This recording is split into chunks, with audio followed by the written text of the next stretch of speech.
Hello and welcome to another one-on-one sports webcast. I'm Michael Gayton.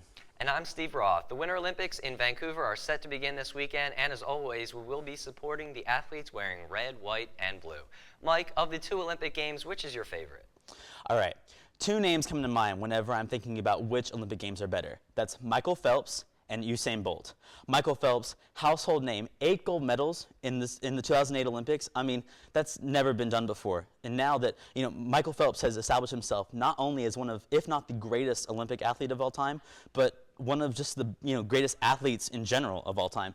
Usain Bolt, no one really knew this guy who he was. I mean, I guess they did in Jamaica, but he comes in, to the Olympics, track events, setting a world record, fastest man on earth. No one saw that coming. He impressed everyone, and now he as well is a household name.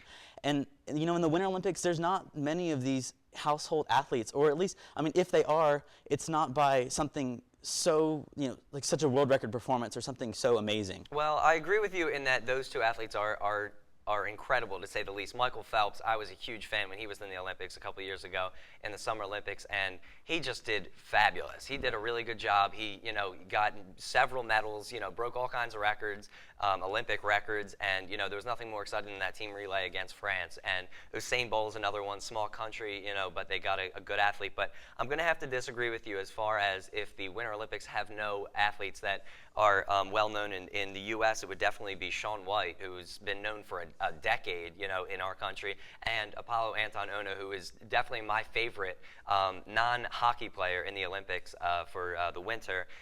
The guy he's great. He was competing as a 19-year-old in 2002 Olympics, and he did a great job. So there are athletes in the Winter Olympics that we definitely know, even more so than the Summer Olympics. All right, well, while that might be true, those events, speed skating, snowboarding, they do not get the same amount of coverage that swimming, track and field events, and even other things like gymnastics, basketball, rowing, even. There's all these events in the Summer Olympics, and they get so much coverage. Everyone really sees these different events, and I think that's why, Summer Olympics is bigger. Although the Summer Olympics are a big deal because, you have a lot more time to watch them in the events, I personally think the events are boring. I will say they are boring events. Swimming, I can do that in my backyard. Bike riding, I can do that in my driveway.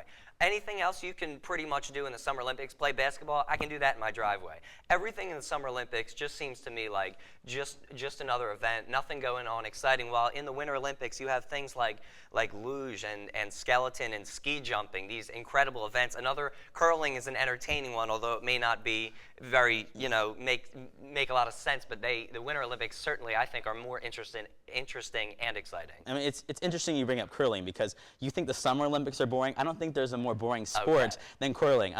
A gold medal for sweeping some ice and throwing a stone block down, a track. Like, what? Like, I personally don't think. Sense. I personally do not think it's the event for me, but a lot of people find interest in it. Even if you don't enjoy the event, you can still see that it's different from the Summer Olympics, which are all the events are all the same. We've seen all that stuff before. We've seen it. We've competed in our own swimming pool in our backyard.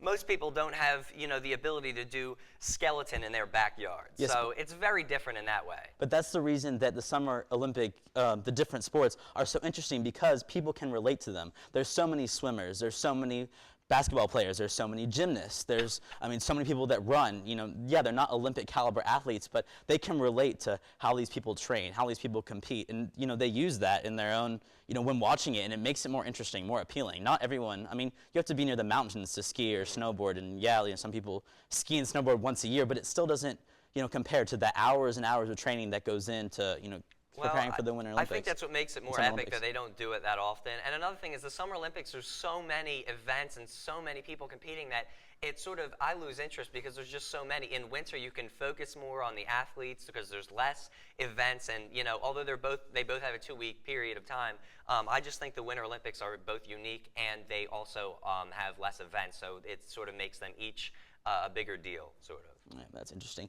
And finally, I think that the Winter Olympics, Vancouver, Canada. I just don't think there's any way they can compete with China, communist nation. The whole world was watching to see what this country, was going to do with the Olympics. And then talk about the opening ceremonies in those games. They were just, fantastic. And Canada's had it before. They don't have as much rich cultural history. I mean, I'm not going to hate on Canada here, but I don't see the whole.